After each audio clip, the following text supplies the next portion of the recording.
My name's Amelia, and I was born with cerebral palsy. Now, I'm not gonna sugarcoat it, growing up wasn't exactly a walk in the park. My parents? Well, let's just say they had a hard time wrapping their heads around having a kid like me. My brain works just fine, but my spine's got a mind of its own, and my left arm? It's a bit of a slacker. All this adds up to make me look a bit different from your average Joe, or Jane, in my case. I remember those early days, even though I was just a tiny thing. My mom, she couldn't even bring herself to hold me at first. It was like I was some kind of alien or something. Instead, I had this nanny taking care of me.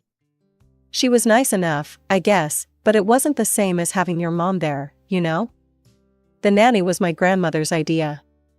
Grandma, now there's a woman who knew how to love. She didn't give a damn about how I looked or moved. To her, I was just her granddaughter, plain and simple. She was loaded, which came in handy more times than I can count. As I got older, things didn't exactly improve on the home front. Walking was a real pain in the ass, literally. I'd take a few steps, then bam. Faceplant on the floor. And my mom? She'd just stand there, watching me struggle. You need to learn to get up on your own, Amelia, she'd say, not even trying to hide the disgust in her voice. But I wasn't stupid. I knew she just didn't want to touch me. It was like I had cooties or something. Things really took a turn when I hit the big 0 to 5. Mom got pregnant again, and 9 months later, out pops my little sister. Talk about a golden child. This kid was everything I wasn't: cute, bouncy, and most importantly to my mom, normal. From that day on, it was like I'd become invisible. Mom was all about her new baby girl. She'd spend hours taking selfies with her, posting them all over social media. Look at my beautiful daughter, she'd write, and I'd think, what about me? Aren't I your daughter too? As I got older, things didn't exactly improve on the mobility front. Crutches became my constant companions, and on bad days, I'd roll around in a wheelchair. It wasn't ideal, but hey, you gotta work with what you've got, right? My mom would always come up with these excuses why I couldn't go out. Oh, Amelia, it's not safe for you in other people's houses, she'd say. Or, the shopping center isn't equipped for someone like you, sweetie. But I wasn't born yesterday. Even at that young age, I could see right through her bullshit. It wasn't about my safety or comfort, she was just embarrassed to be seen with me.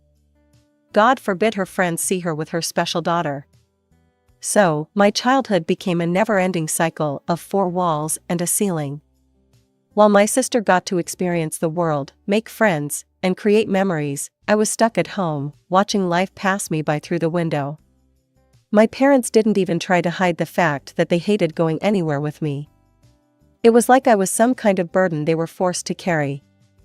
When school time rolled around, you'd think things might change, right? Fat chance. Instead of sending me to a regular school where I might actually interact with kids my age, my parents insisted that Grandma foot the bill for a specialized school.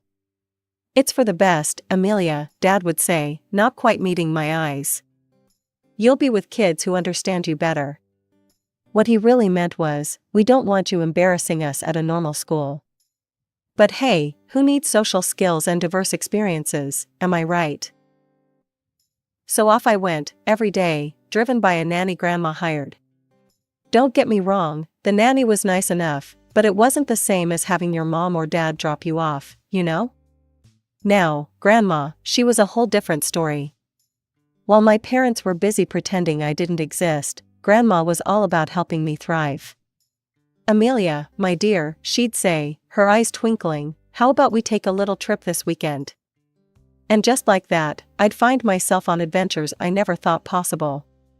We'd visit museums, go to the park, even take short trips to nearby cities. For the first time in my life, I felt like a normal kid. Grandma didn't stop there, though. She was determined to give me every opportunity to improve. Massages, physical therapy, experimental treatments, you name it, she paid for it. With the right care, there's nothing you can't do, Amelia, she'd tell me, her voice full of conviction. You're going to have a wonderful life, full of friends and joy. You'll see.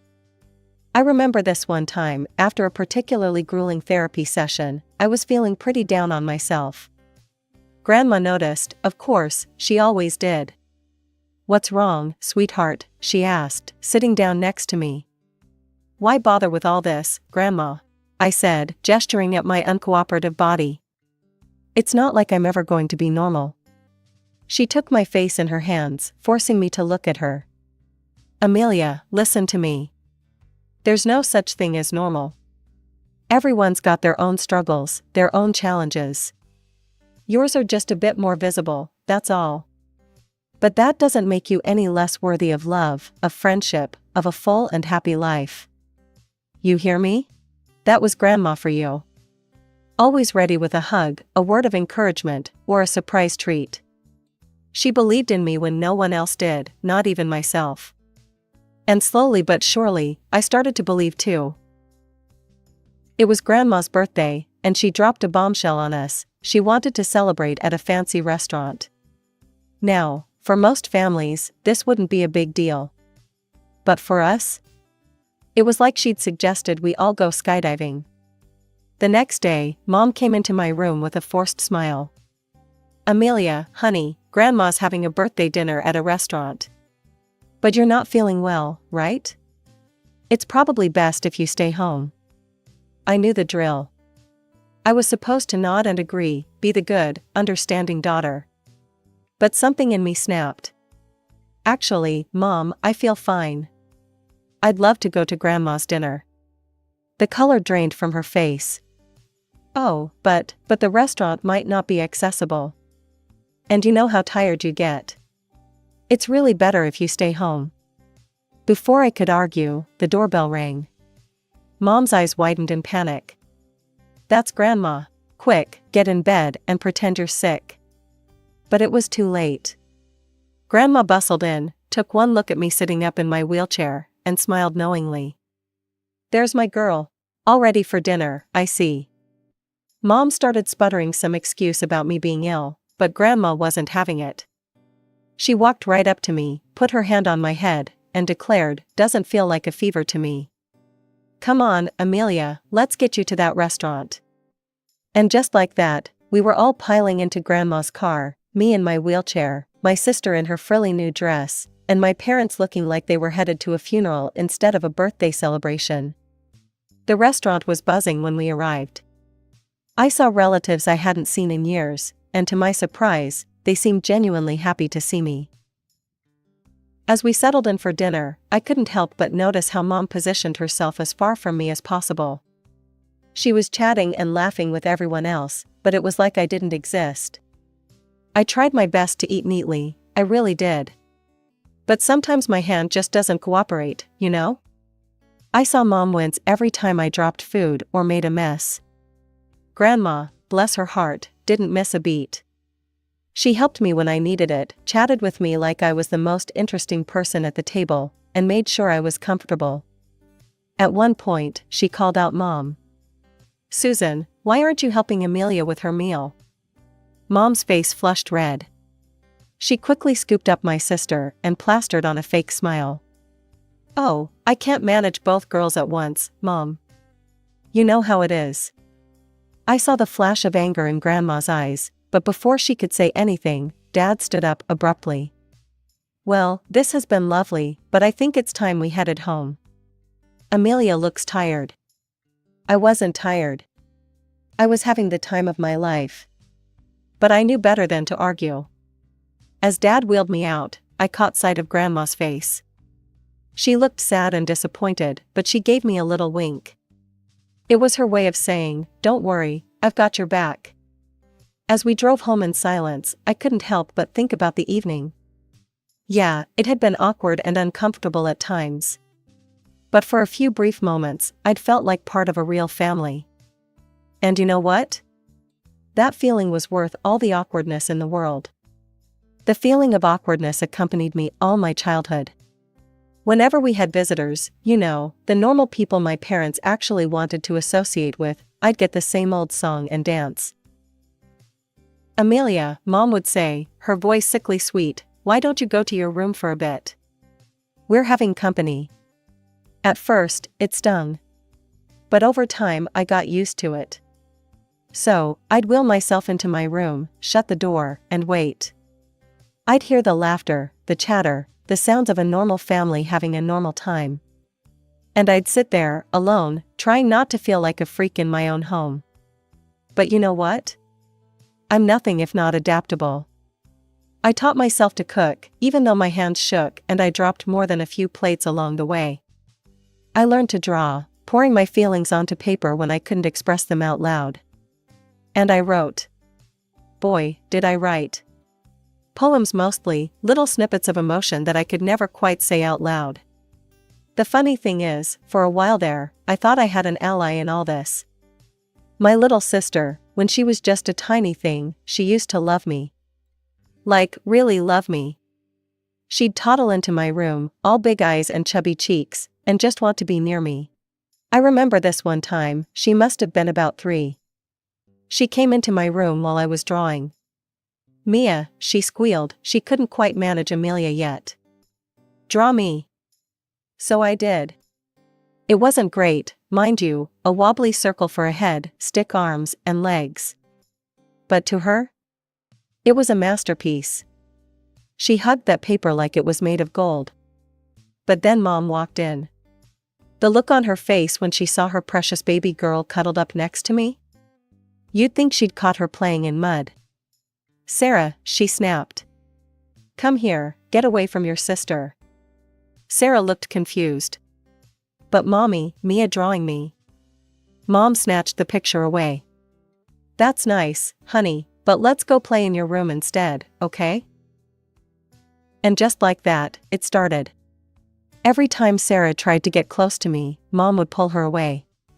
Like I was contagious or something. And over time? Well, Sarah learned. She stopped coming to my room, stopped asking me to play or draw for her.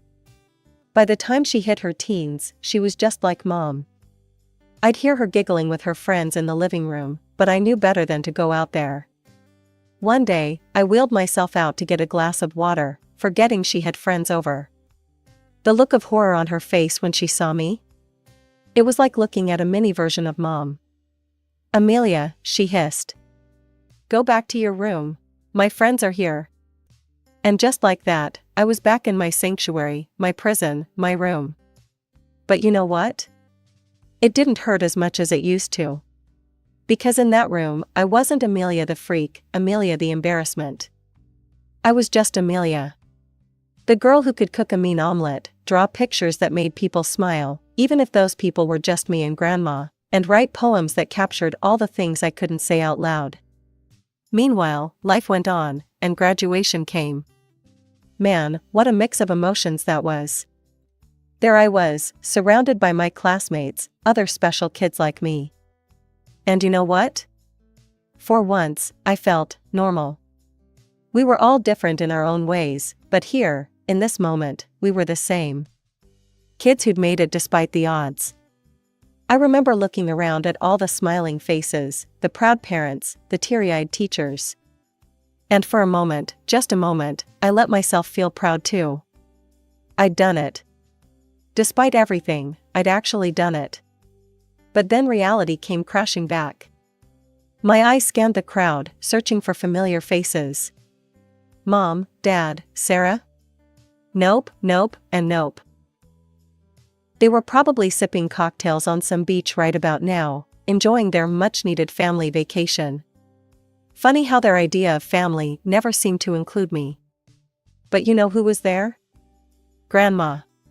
Front and center, beaming like I'd just won the Nobel Prize or something. When they called my name, I swear her cheers were loud enough to shake the rafters. Fast forward a few months, and suddenly the house was buzzing with excitement. Mom and Dad's 20th wedding anniversary was coming up, and they'd decided to go all out. They were making a whole damn movie about their happy family life. I remember thinking, well, this should be interesting. For 2 weeks straight, it was like living in some bizarre reality show. We were dragged from location to location, the local entertainment center, some picturesque nature spot, even a yacht. Where'd they even get a yacht? We'd change clothes more times than I could count, pose for endless photos, record cheesy congratulations, and even sing songs. It was exhausting, but I'd be lying if I said it wasn't also kind of fun. For once, I was included. Sure, Mom would fuss about how to position my wheelchair so it looked natural, and Dad would get this pinched look on his face whenever the photographer had to take extra time to get me in the shot. But I was there. I was part of it. I even wrote a special poem for Mom and Dad. Spent weeks on it, actually. Agonized over every word, practicing in front of my mirror until I could recite it without stumbling. When it came time to record it, my heart was pounding so hard I thought it might burst out of my chest. Mom, Dad, I started, my voice shaky but determined. 20 years of love and life, of joy and strife. Through all the ups and downs, you've stood strong, a testament to love's enduring song. I kept going, pouring my heart out in verse. When I finished, there was a moment of silence. I looked up, half expecting to see tears in their eyes or something. Instead, Mom was fussing with Sarah's hair, and Dad was checking his watch. That was nice, Amelia, Mom said, not quite meeting my eyes. Very creative. Now, let's get Sarah set up for her piano piece, shall we? And just like that, my moment was over. But you know what? I didn't let it get me down. Because for those 2 weeks, I'd been part of something. I'd contributed. And even if they couldn't appreciate it, I knew I'd done something special. The big day was approaching fast. The director had been working his magic, weaving together our new footage with clips from the family archives. I was buzzing with excitement, eager to see how it all came together. When the finished product arrived, I wheeled myself into the living room, ready for the grand unveiling. But Mom quickly intercepted me. "Oh, Amelia," she said, that fake sweetness coating her words like cheap syrup, "we're saving it for the party. You'll see it with everyone else. It'll be more special that way." Finally, the day of the anniversary party arrived. Grandma's place was decked out like something out of a movie itself. Her sprawling lawn had been transformed into an outdoor cinema, with plush pillows scattered across the grass for seating. As the sun began to set, casting a warm glow over everything, guests started to arrive. "All right, everyone," Dad called out, clinking his glass for attention. "If you'd all like to take a seat, we're about to start the show." There was a flurry of movement as people settled onto the pillows. I stayed in my wheelchair, parked next to Grandma. She gave my hand a squeeze as the movie began to play. The opening shot was of Mom and Dad on their wedding day. They looked so young, so happy. Mom's dress was beautiful, and Dad couldn't take his eyes off her. I felt a lump form in my throat. Then came a montage of their early years together. Vacations, parties, lazy Sundays at home. They looked so in love, so carefree. I searched each frame, waiting for my entrance. But as the timeline of their lives unfolded on the screen, a sinking feeling began to grow in my stomach. There were shots of them with friends, with colleagues, with other family members. But I was nowhere to be seen. Then came footage of Mom's pregnancy, and my heart leapt. This is it, I thought. This is where I come in. But no. The next shot was of Sarah as a newborn, Mom cradling her with a look of pure adoration. Dad hovering proudly nearby. The movie continued, showing Sarah growing up. Her first steps, first day of school, dance recitals, family vacations. It was like watching a parallel universe where I didn't exist. Then came the footage from our recent shoots. I held my breath, waiting to see myself on screen. There was our family, singing and dancing, looking like the picture-perfect unit. But I wasn't there. It was as if I'd been erased, cut out of every frame. As the reality of what I was seeing sank in, I felt like I'd been punched in the gut. This wasn't some mistake or oversight. This was deliberate. They'd erased me. My own family had wiped me from their history. Grandma took one look at my face, and something in her snapped. She marched over to the projector and shut it off. The lawn was plunged into an awkward silence. Susan, David, Grandma's voice cut through the night air like a knife. What the hell is this? The guests started murmuring uncomfortably. Dad stepped forward, trying to calm things down. Now, Mom, let's not make a scene. But Grandma was just getting started. Make a scene? You want to talk about making a scene? How about erasing your child from your family history? That's one hell of a scene if you ask me. Mom's face had gone pale. It's not like that, she stammered. The photographer said Amelia wasn't photogenic. We were just trying to put our best foot forward. Grandma let out a harsh laugh. Oh, that's rich, Susan. Shall we talk about how you wanted to abandon her the day she was born? How I had to promise financial support just to get you to keep your own child. Gasps rippled through the crowd. I felt like I was going to be sick. I've supported this family for years, Grandma continued. Paid for your vacations, your luxuries. All I asked was that you love your daughter. And you couldn't even do that. Suddenly, Sarah jumped up. Shut up, she screamed. Just shut up. Amelia's a cripple. She's embarrassing. I didn't want her in the video either. The silence that followed was deafening. I couldn't believe what I was hearing. My own sister. Grandma turned to my parents, her voice cold. Well done. You've raised one daughter to be just as intolerant as you are. Then she dropped the bombshell. You know what? I'm done. Amelia is now my sole heir. Every penny I have will go to her. Mom exploded. Are you insane? What does she need money for? She needs a full-time nurse, not a fortune. Get out, Grandma said quietly. When they didn't move, she repeated it louder. Get out of my house. Get out of my life. I'm done supporting your comfortable little existence. For a moment, nobody moved. Then Mom laughed nervously. Come on, Mom. You can't be serious. I've never been more serious in my life, Grandma cut her off. Leave. Now. And don't come back. It was like watching a train wreck in slow motion. My parents and Sarah, looking shell-shocked, gathered their things and left. Grandma slammed the door behind them with a finality that echoed across the lawn. As the dust settled, I became aware of movement around me. The guests, who had witnessed this whole ugly scene, were approaching me one by one. Aunt Karen hugged me tightly. Uncle Jim patted my shoulder awkwardly but sincerely.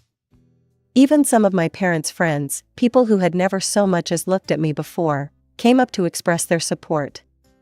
So, there I was, suddenly living in Grandma's big house. Talk about a plot twist, right? It was like stepping into a whole new world, one where I wasn't a dirty little secret to be hidden away, but a person worthy of love and respect.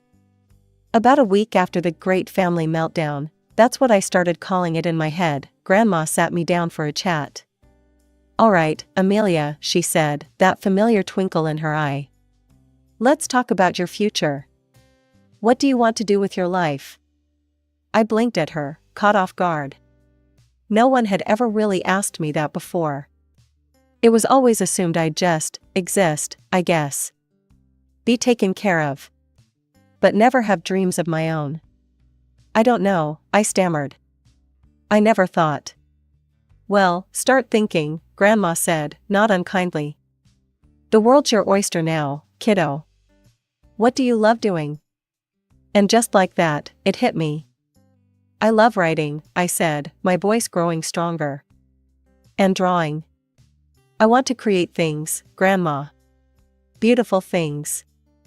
Grandma's face lit up like a Christmas tree. Well, why didn't you say so?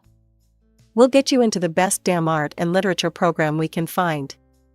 Before I knew it, I was enrolled in the literature department of a nearby college.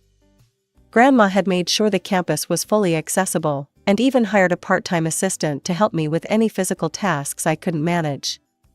That first day of college, I was terrified. I kept waiting for the stares, the whispers, the pitying looks I'd grown so accustomed to. But they never came. Sure, people noticed my wheelchair, but it was with curiosity rather than judgment. And once they got to know me, the real me, not the shadow I'd been for so long, the wheelchair became just another part of who I was, not my defining feature. I threw myself into my studies with a passion I never knew I had. Literature opened up whole new worlds to me, and my professors encouraged me to explore my own voice through poetry. My art classes taught me new techniques, ways to express on paper the thoughts and feelings I'd kept bottled up for so long. And you know what? Turns out, I wasn't half bad at this stuff. My poems started winning competitions, my artwork was featured in student exhibitions. For the first time in my life, I was being seen for my abilities, not my disabilities. It wasn't all smooth sailing, of course.